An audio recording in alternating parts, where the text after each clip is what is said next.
자,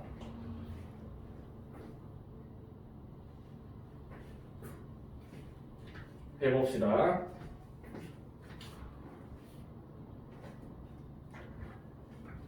피동 표현이 뭐죠? 피동 표현이 뭐예요? 피동 표현이 뭡니까? 당하는 거. 누가? 주어가. 항상 주체는 주어죠. 주어가 주체죠. 주어가 당하는 표현.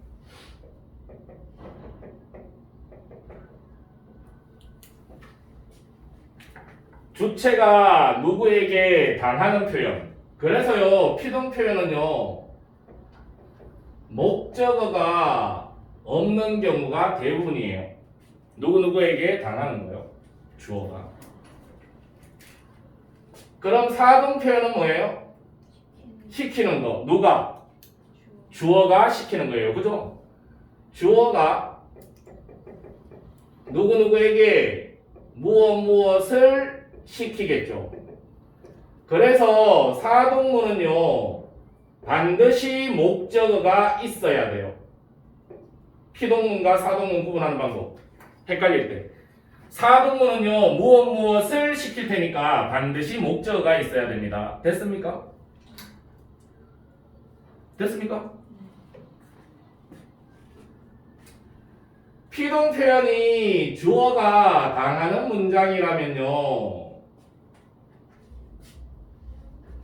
주어가 직접 하는 건 그럼 뭐라고 하죠? 능동이라고 해요. 능동 표현. 사동 표현이 주어가 시키는 표현이라면 무엇을, 주어가 스스로 하는 표현은요, 주동 표현이라고 해요. 능동문과 주동문은요, 굳이 구별할 필요는 없습니다. 이해갑니까?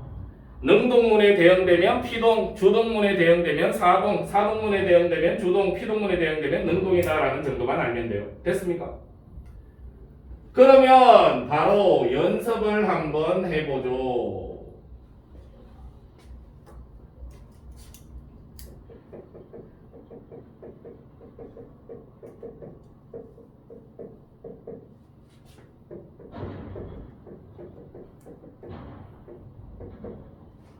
나훈아, 문장 성분 중에 제일 중요한 건 서술어. 이 문장의 서술어는 잡았다. 그 다음에 주체 찾는 거예요. 누가 잡았어? 사냥꾼이. 직접 잡았으니까 능동이고 스스로 한 일이니까 주동이에요. 그러니까 능동도 되고 주동도 되는 거죠. 이해갑니까? 얘를 능동문으로 보고 피동문으로 바꾸려면요, 피동문으로 바꾸려면 어떻게 되죠? 토끼가, 그러니까 능동문에 있는 목적어가 주어 자리로 오게 됩니다. 능동문을 피동문으로 바꿀 때 능동문의 목적어 능목은 피동문의 주어가 된다. 능목 피주. 거꾸로 하면요, 피주 능목. 이해갑니까? 토끼가 사냥꾼에게 부사어, 그 다음에요, 잡히었다 줄이면 잡혔다가 되죠. 그죠? 그지? 잡았다의 기본형은요, 잡다. 그럼 어디까지가 어간이에요? 잡까지가 어간이면서 어근인 거죠. 그죠? 잡히었다 기본형은요, 잡히다. 그럼 어디까지가 어간이에요? 잡히까지가 어간이고, 이 어간은요, 잡다의 잡, 어근 뒤에 히라는 피동문을 만드는 접사가 붙은 거예요. 그죠? 이렇게 파생어를 만드는 접사가 붙어서 만들어진 피동문을 파생적 피동문이라고 해요. 이해갑니까? 피동문을 만드는 피동접사에는요, 히 말고도요, 이도 있고요. 왜 이렇게 표시하냐면 앞에는 어근, 뒤에는 어미가 오니까요. 이해 갑니까? 이제 요 표시는 생략할게요. 이, 히, 리, 기 얘네들을 피동문을 만드는 접사, 피동접사라고 합니다. 그리고 피동접사를 사용하여 만드는 피동문을 파생적 피동문이라고 해요. 됐습니까? 됐습니까? 그러면 이 문장을 주동문으로 보고 이 문장을 사동문으로 바꾸어 볼게요. 그럼 어떻게 바꾸어지죠? 사동문으로 바꾸면요? 어떻게 하면 되죠? 응? 사냥꾼이? 사냥꾼은 토끼를 잡아야 하는 사람인데 어떻게 시켜? 사동문으로 바꾸려면 주어 이퀄 시키는 사람이 돼야 되잖아. 그래서 주동문으로 바꿀 때는요, 새로운 주어를 만들어줘야 돼요. 그리고 이 새로운 주어가 시키는 사람이 되면 됩니다. 사냥꾼한테 시킬 수 있는 사람 누구? 뭐 임금님이라고 할까요? 왕이 이렇게 시키는 사람이 있어야 돼요. 됐습니까? 왕이 사냥꾼에게 토끼를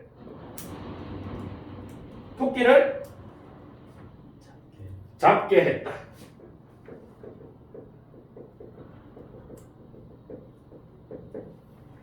토끼를 잡게 했다. 이러면 돼요. 됐습니까? 됐습니까? 됐습니까? 그러면 이때 사동문을 만들어준 뭐뭐하게 하다. 이때의 개는 접사예요? 잡다, 잡고, 잡게. 잡다의 잡 뒤에 붙는 뭐예요? 어미죠, 어미. 어간 뒤에 붙으면 어미라고 해요. 어간 뒤에 붙으면 어미예요. 잡게. 이해 갑니까?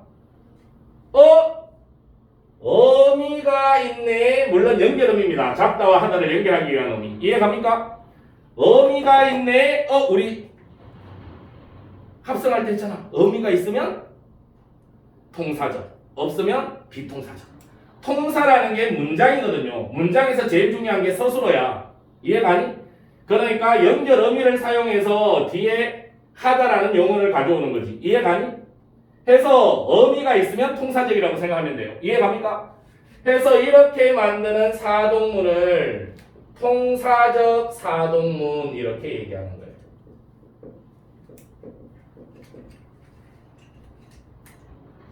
파생적으로 그러니까 접사를 사용해서 피동문이나 사동문을 만들면요 길이가 짧아지죠.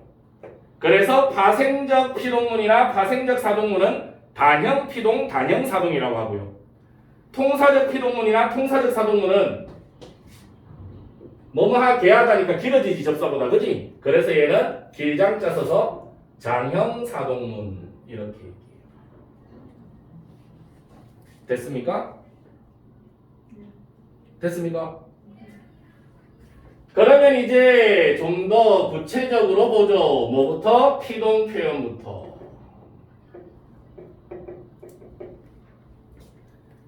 피동문을 만드는 방법. 첫 번째, 파생적 피동문. 이건 단형 피동이라고도 하고 피동접사 이, 히, 리, 기 중에 하나를 집어넣어서 만들면 됩니다. 맞아요? 됐습니까? 그 다음 통사적 피동문 장형 피동이라고도 하고요. 연결 어미를 사용하는 피동문이다 그랬습니다. 그죠? 그리고 연결 어미 뒤에 오는 이 용어는 보조 용어이에요. 본 용어는 앞에 있는 걸 테니까요. 이해 갑니까? 됐습니까? 해서 파생적 통사적 피동문은 어떻게 만드느냐 하면요. 뭐뭐 어지다, 뭐뭐 아지다. 연결음이 아를 먼저 쓸까?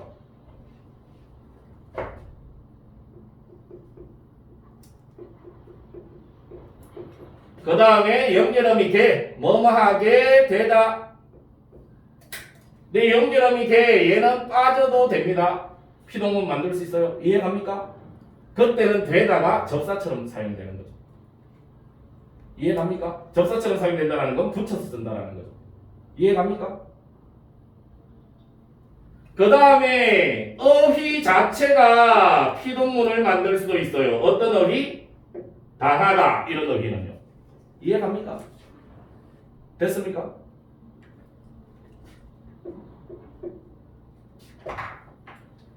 피동문에서 우리가 주의해야 되는 건 뭐냐 하면요. 어색한 피동. 어색한 피동 표현은 쓰면 돼요? 안 돼요? 안 돼요. 번역투의 피동이다라고도 하고요. 쓰면 안 되니까 잘못된 피동 표현이다라고 얘기해요. 어떤 것들이 있느냐? 어떤 것들이 있느냐? 자, 능동문을 피동문으로 바꿔봅시다. 어떻게? 능동문의 목적어를 피동문의 주어로 가져가면 된다 그랬지, 그지? 능목 피주라 그랬어, 그지? 내가 글씨를 쓴다. 그런 피동문? 글씨가 나에 의해 쓰인다라고 하면 파생적 피동. 쓰어지다 하면 써지다가 되죠. 용언의 어간 어는 아나 어로 시작하는 어미를 만날 때 탈락한다 그랬잖아, 그지? 그래서 쓰어지다 하면 쓰어지다 탈락해. 그래서 쓰다의 피동은 쓰이다나 써지다 해야 되는데 피동적 쓰이를 써놓고 여기에 또 어지다를 붙여. 이렇게 해서 쓰여지다라고 얘기하면 안 돼요. 알겠습니까? 알겠습니까? 그 다음 보영이가 야동을 본다. 봐 안 봐? 그런 게 아닌데. 우영이가 우영아 봐 안 봐? 저 야구야. 그거 말고 진짜 야동 봐 안 봐? 자 보면 혼나? 네. 그러면 이걸 피동으로 바꿉니다. 야동이 우영이에게 보인다라고 하면 되죠, 그죠? 보이다라고 얘기하면 피동인데 여기에 또 어디다를 쓰는 거 안 돼요. 그런데 쌤봐, 보영이가 야동을 본다. 누가? 보영이가 직접 혼나야 되지, 그치? 그런데 이걸 피동문으로 바꾸잖아요. 피동문으로 바꾸면 보영이는 볼 의도가 없었어, 그치? 그런데 야동이 보인 것뿐이야, 그치? 그러니까 우리가 피동문을 사용하는 이유 중에 하나입니다. 책임을 회피하려고. 그럼 책임을 면할 수가 있거든요. 이해갑니까? 됐습니까? 됐어요? 그 다음에 나는 그 사실을 믿는다. 그 사실은 나에게 믿기는 거죠. 그런데 여기에 또 어지다를 쓰는 거. 이중피동이에요. 내가 글을 읽는다. 글은 나에게 읽히는 거죠. 그런데 여기에 또 어지다를 쓰는 거. 읽혀지다. 이중피동이에요. 됐습니까? 됐어요? 너 안 보일까봐 이거 동영상 찍고 있잖아. 그 다음 지원이는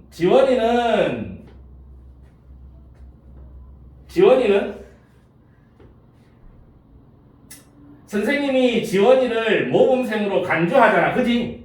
그럼 지원이는 선생님에 의해 모범생으로 간주되는 거죠, 그죠? 되다라고 하면 이미 피동인데 여기에 또 어지다를 쓰는 거, 이것도 안 돼요. 간주된다라고 하면 돼요. 간주되어지는 게 아니고요. 이해갑니까?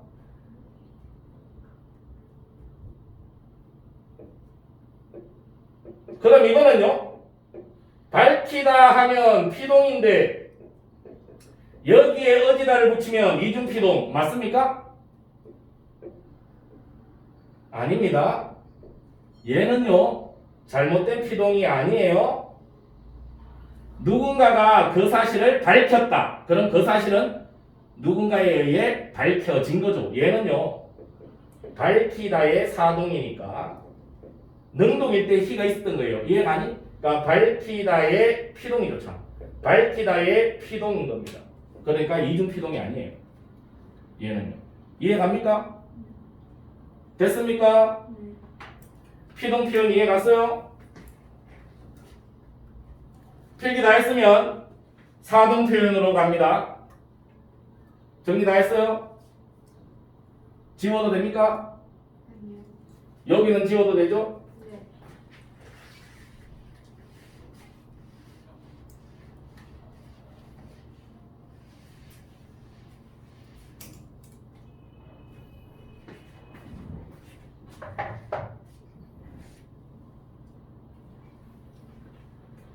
자, 그 다음 사동 표현으로 가볼게요. 사동 표현. 사동 표현을 만드는 방법. 단형 사동인 파생적 사동. 사동 접사를 사용해서 사동문을 만들 때는요, 이런 사동 접사 쓰면 돼요. 이, 그 다음에 요거 이제 뺄게요. 히, 리, 기, 우, 구, 추. 근데 이 히리가 붙으면 형태상으로 이게 피동문인지 사동문인지 헷갈리게 되겠죠. 그죠? 맞아요? 사동접사 중에 이런 것도 있어요. 자주는 안 나오지만 일으키다, 일어나게 하다의 의미지. 그지? 그 다음에 없게 하다, 없애다, 뭐 이런 것도 있긴 있어요. 근데 자주 쓰이진 않아요. 됐습니까? 그 다음에 장형사동, 통사적 사동문 만들 때 연결음이 있어야 된다 그랬죠. 그죠? 아까 봤지? 뭐뭐하게 하다, 뭐뭐하게 만들다, 뭐뭐하게 시키다도 되겠죠. 그죠? 그지? 시키다라는 단어만 가지고 사동문을 만들면 어휘적 사동이라고도 합니다. 시키다라는 단어로 만들면요.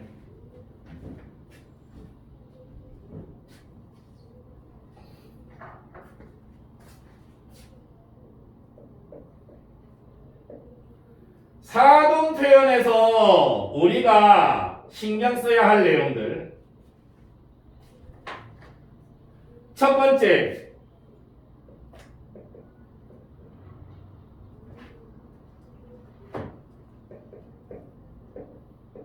불필요한 사동. 이건 사용하면 안 돼요. 불필요한 사동.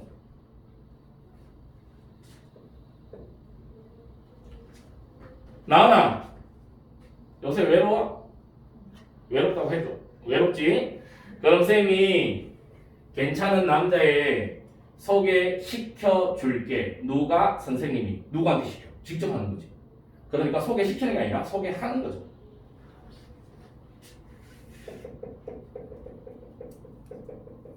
저는 제가 직접 여러분들을 교육하고 있는 거지 누구에게 교육시키는 게 아니죠. 이해 갑니까? 은행에 갔어. 내가 뭐 은행장도 아니고, 은행장도 그런 일은 안 하겠습니다만, 내가 입금하는 거지 입금시키는 게 아닙니다. 내가 공장의 직원이다. 그럼 내가 직접 기계를 가동하는 거지 누구한테 시키는 게 아니죠. 이런 불필요한 사동문들 주의하셔야 돼요. 지원아, 이제 여기 지워도 되지?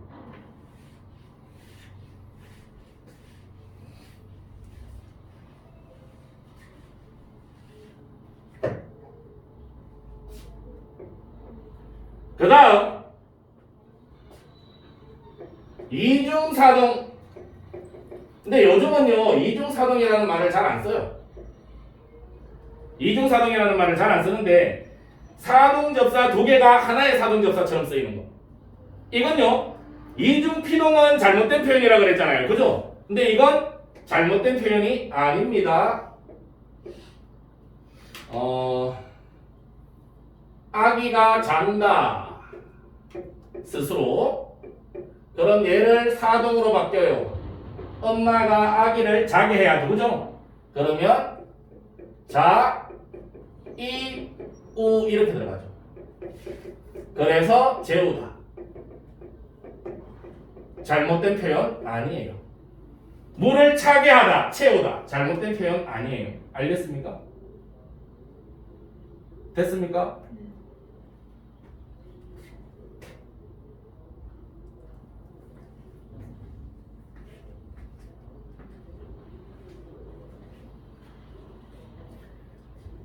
그 다음 사동문이 중의성을 띠는 경우가 있어요. 중의성이라는 게 뭐죠? 의미가 중복되어 사용되는 거지, 그치? 맞아요?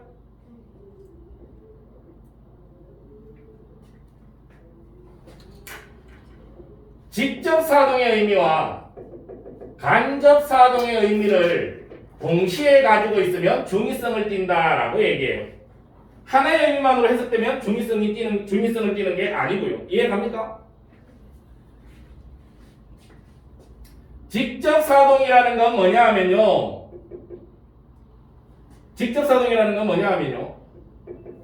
시키는 사람, 그러니까 주어, 시키는 사람이 직접 시키는 행동을 하는 거예요.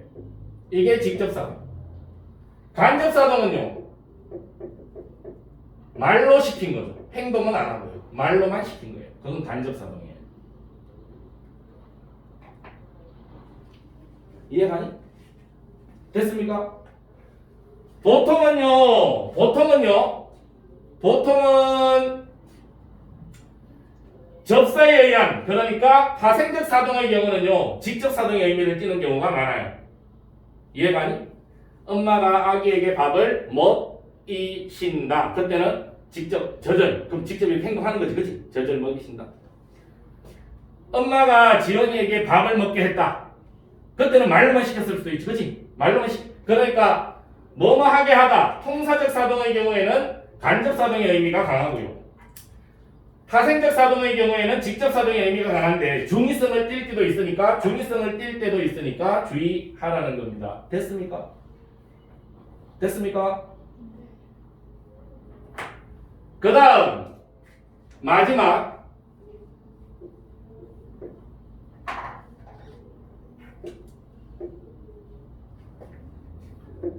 피동문하고 사동문하고 형태가 똑같을 때, 이 희리기를 쓰면 형태가 똑같잖아요. 그죠? 똑같을 때 이놈들을 어떻게 구별하느냐? 피동문과 사동문을 구별하는 방법. 첫 번째, 의미를 파악해보면 되겠죠. 당하는 문장인지 시키는 문장인지 의미를 파악해보면 될 거 아니에요. 그죠? 그런데 의미도 잘 파악이 안 돼. 그러면요, 의미 파악할 때 여러분들이 일단 해봐야 되는 게 뭐냐 하면, 피동문이나 사동문을 통사적으로 만들 때 피동문은 아지다나 어지다를 쓰잖아요. 그죠? 근데 이건 제약이 많아요. 잡다의 피동, 토끼가 사냥꾼에게 잡아졌다, 잘 안 쓰잖아요. 그런데 통사적 사동문, 뭐뭐 하게 하다는 제약이 거의 없어요. 그러니까 해석을 할 때 뭐뭐 하게 하도록 해석이 되면 사동문. 됐습니까? 의미 파악. 두 번째, 형태를 보고 파악할 때요. 형태를 보고 파악할 때. 물론 여러분들이 피동문인지 사동문인지 구별할 때는요, 이 두 가지를 다 봐야 됩니다. 알겠습니까? 형태를 보고 파악할 때 목적어 있으면 사동문, 없으면 피동문.